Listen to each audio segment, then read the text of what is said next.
کی وجہ سے.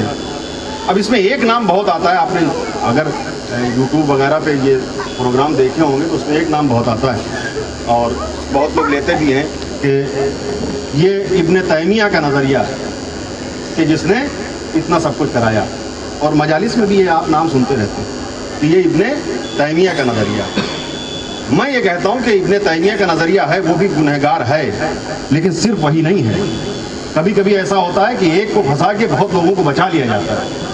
اب اگر آپ کہیں کہ اتنا سب کچھ یہ جو توہین ہوئی روزوں کی, یہ جو قبریں گرائی گئی, بلڈوزر چلائے گئے, یہ صرف اور صرف ابن تیمیہ کا نظریہ تھا, تو آپ یہ بتائیے کہ جب رسول کی توہین ہو رہی تھی تو وہاں کون سا ابن تیمیہ موجود تھا؟ جب رسول کی زندگی میں رسول کی توہین ہوئی وہاں کون سا ابن تیمیہ موجود تھا؟ جب شہزادی کا دروازہ جلایا گیا وہاں کون سا ابن تیمیہ موجود تھا؟ جب امیر المومنین کی شان میں علی اعلان ممبروں سے گستاخی کی جا رہی تھی تو وہاں کون سا ابن تیمیہ موجود تھا؟ یا جب امام حسن علیہ السلام کے جنازے پر تیر برسائے گئے وہاں کون سا ابن تیمیہ موجود تھا؟ یا جب امام حسین علیہ السلام کو کربلا کے میدان میں 3 روز کا بھوک اور پیاسا شہید کیا گیا اور اہل حرم کو بیریدہ بازاروں میں گرایا گیا, وہاں کون سا ابن تیمیہ موجود تھا؟ ان تمام واقعات تو بہت بات وہ ہے, لیکن صرف وہی نہیں ہے, صرف وہی نہیں ہے, بلکہ بہت سے لوگ کہ جنہوں نے اس کا آغاز کیا کہ رسول کی شان میں توہین گستاخی کیوں کی, توہین کی گئی. کہ کہنے والے نے برجستہ کہا کہ محمد مر گئے, یہ لفظ ہے تاریخ میں لکھے ہوئے. اب وہ ہذیان والی بات تو آپ اکثر سنتے رہتے ہیں. پھر اس کے بعد خاتون جنت کے ساتھ کیا سلوک ہوا, پھر اس کے بعد امیر المومنین علیہ السلام کے ساتھ کیا سلوک ہوا. یہ تمام واقعات یہ ایک طرف اشارہ کرتے ہیں کہ کسی ایک کا کام نہیں بلکہ ایک نظریہ ہے کہ جو ہمیشہ اہل بیت رسالت مآب کے خلاف رہا, ایک سوچ ہے جو ہمیشہ اہل بیت کے خلاف ہی رہی, کبھی اہل بیت کے موافق نہیں ہو سکے, اور شروع سے آخر تک آج تک اور یہ چلتا رہے گا. لیکن ہم بھی ہیں کہ جب تک ہیں, جب تک سانس چل رہی ہے تب تک نہ بھولے ہیں نہ کسی کو بھولنے دیں گے. ہم اپنی ذمہ داری کو عمل کرتے رہیں گے, اس کے لیے جو بھی بن پڑے گا وہ کرتے رہیں گے. اب آپ کو ایک چھوٹا سا واقعہ میں سنا دوں. یہاں علماء بیٹھے ہوئے ہیں کہ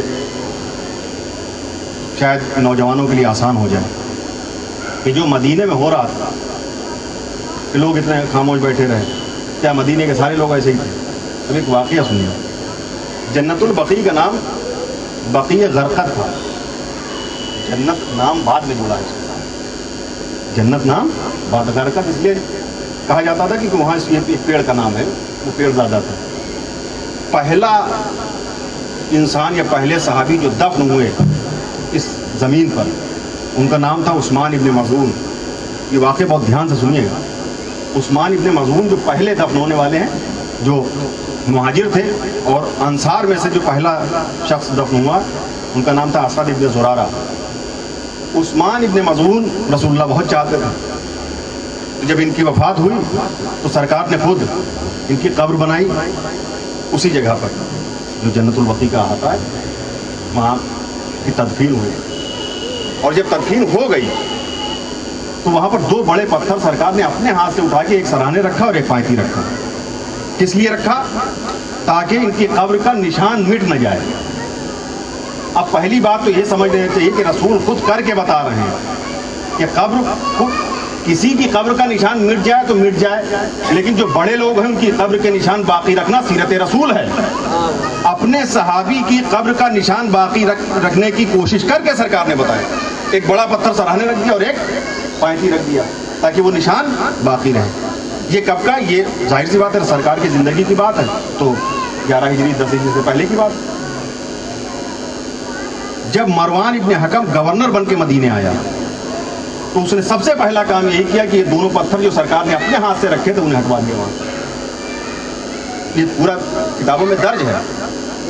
اب آپ سوچ رہے ہوں گے کہ پتھر کی بات میں کیوں لے کے آ رہا ہوں. جب وہ آیا تو اس نے وہ دونوں پتھر وہاں سے ہٹوا دیا. اب یہ عثمان ابن مظعون کی دشمنی میں ہٹائے یا سرکاری رسالت مآب کی دشمنی میں ہٹائے, یہ ایک الگ مسئلہ ہے. لیکن وہ دونوں پتھر کا اپنی جگہ سے ہٹ جانا اتنا گراں گزرا مدینے والوں کو, اتنا شدید رد عمل, اتنا سخت اختلاف مدینے والوں نے کیا کہ دوبارہ اس پتھر کو وہیں لے جا کے رکھنا پڑا. اور وہ پتھر کے رکھنے کے ساتھ ساتھ وہاں پر ایک گنبد بھی تعمیر ہو گیا. اس کا مطلب یہ کہ مدینے والے سنتے بھی تھے اور دیکھتے بھی تھے، سنتے بھی تھے اور دیکھتے. ایک صحابی رسول کی قبر سے پتھر ہٹا دیا تو اس کا اتنا رد عمل ہوا کہ پتھر تو دوبارہ وہ رکھے گئے، ساتھ میں وہاں قبہ بھی بن گیا. یہ وہی مدینہ ہے کہ جہاں خاتون جنت اپنا حق مانگ رہی اور کوئی ساتھ میں کھڑا نہیں ہو رہا. آپ اندازہ لگا سکتے ہیں کیا حالات رہے ہوں گے. جو میں آپ کے سامنے عرض کر رہا ہوں کہ نظریہ شروع سے چلا آ رہا ہے کہ جو ہمیشہ اہل بیت کے خلاف رہا وہ کبھی اہل بیت کے ساتھ اور نہ ہو پایا نہ ہو پائے. بالکل مجھے تو امید نہیں ہے. تو جو دو پتھر رکھے ہوئے ان کے ہٹانے پہ اتنا شدید رد عمل ہوا. تو پھر جس دروازے پر رسول سلام کر رہے وہ دروازہ جلتا رہا، اور جسے رسول اللہ سب سے زیادہ چاہتے تھے ان کے اوپر اتنی اذیتیں ہوئی. یہ دشمنی چلتی آئی ہے اور آج بھی ہے. یہی وجہ دیکھیں سب طرف سناٹا ہے، آدمی آرام سے، کسی کو کوئی فرق نہیں پڑتا.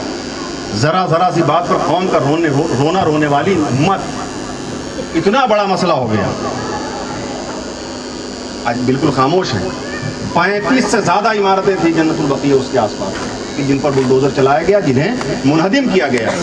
یہ آل سعود کے دہشت گردوں نے منہدم کیا، جن میں 2 مسجدیں تو نام بنام لکھی ہوئی ہیں. 2 مسجدیں بھی کم سے کم 2 مسجدیں شامل ہیں اس میں 35 عمارات میں. ایک مسجد کا نام تھا مسجد فاطمہ اور ایک مسجد کا نام تھا مسجد منارتین. یہ 2 مسجدیں بھی اس میں شامل ہیں جنہیں بھی بلڈوزر سے گرا دیا گیا، منہدم کر دیا گیا. یہ 8 شوال کی تاریخ. ایک زمانہ گزر گیا ہے اور ہم یہ احتجاج کرتے ہیں اور کرتے رہیں گے، ساتھ میں دعا بھی کرتے رہیں گے، اس امید کے ساتھ کہ کم سے کم اپنی آخری سانس آنے سے پہلے وہاں تعمیر دیکھنے کی. اور یہ سب کو دعا کرنی چاہیے.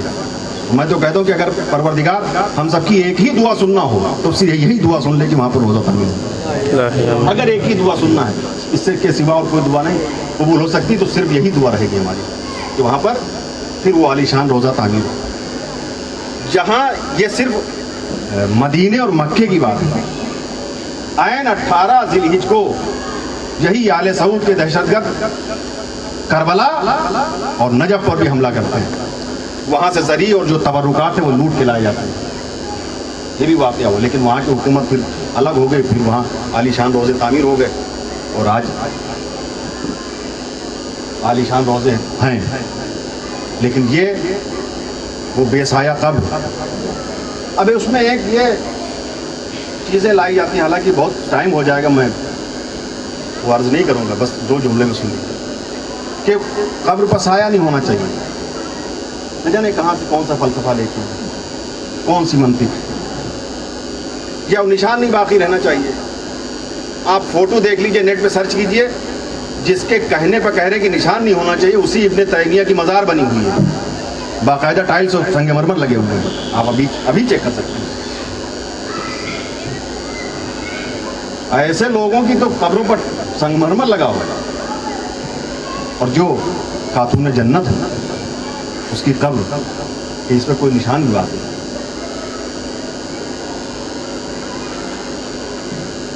کہ وہاں تو جانے بھی نہیں دیتے. جو لوگ گئے ہیں وہ بتائیں گے کہ اگر قریب جا کے بوسہ لینا چاہو تو وہ سائے والی بات سنی جو بات کرتے ہیں کہ سایہ نہیں ہونا چاہیے. اب یہیں سے پوچھئے کہ رسول اللہ صلی اللہ علیہ وآلہ وسلم کی قبر کہاں ہے؟ کہاں بنائی گئی؟ حجرے میں. انہیں کے حجرے میں یہی تو ہے، حجرے میں قبر بنی ہوئی. یہ بتا رہے ہیں سایہ نہیں ہونا چاہیے. وہاں تو قبر ہی سائے میں بنی ہے، اور اس کے بعد نہ جانے کتنی حکومتیں آئیں. کسی کو کہنا چاہیے کہ تو سرکار منع کر گئے تھے کہ سائے میں نہیں ہونے چاہیے، انہیں کی قبر سائے میں ہے. اچھا یہ کبھی نہ سوچیے گا کہ وہ بہت چاہنے والے ہیں لہٰذا سرکار کی قبر کو مطلب وہ بے احترامی نہیں ہوتا. اس کے ساتھ بھی اگر ہمارے اور آپ کے جیسے وہ احتجاج کرنے والے نہ ہوتے، ورنہ شروعات وہاں سے ہوئی تھی، اختتام وہیں پہ ہوتا. اور جن لوگوں نے کعبہ نہ چھوڑا، کعبے پر آگ برسائے، زمزم نہ چھوڑا، کعبے کا پردہ نہ چھوڑا، اس پہ آگ برسائی، جلا دیا گیا، منہدم کر دیا گیا، منجنیق سے پتھر برسائے گا، تو ان سے کیا امید آپ کر سکتے؟